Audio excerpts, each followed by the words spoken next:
আজি এটা নতুন আৰু সৃষ্টিশীল কামৰ আৰম্ভণি কৰিলোঁ।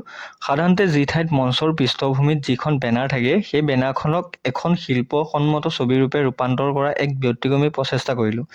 গাঁৱলীয়া থীমৰ ওপৰত আধাৰিত এখন সুন্দৰ দৃশ্যপট সৃষ্টিৰ উদ্দেশ্যে ছবিখন তৈয়াৰ কৰা হৈছিল।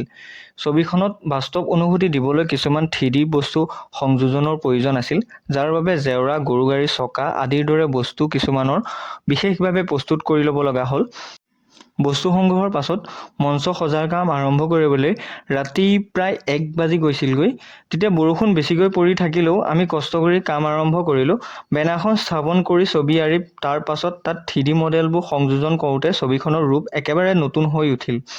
যিখিনি আখৰ আছিল আমি সুদৃশ্যভাৱে আঠা দি সংলগ্ন কৰিলোঁ।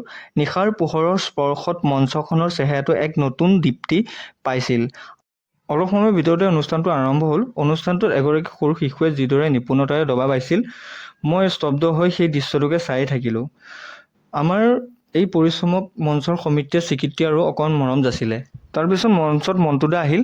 তেওঁ কণ্ঠৰে গোৱা দুটিমান গীত শুনি মই এক আভ্যন্তৰীণ আনন্দ অনুভৱ কৰিলোঁ, যেন গানবোৰে মনৰ গভীৰতালৈ সোঁত ধৰি লৈ গৈছে।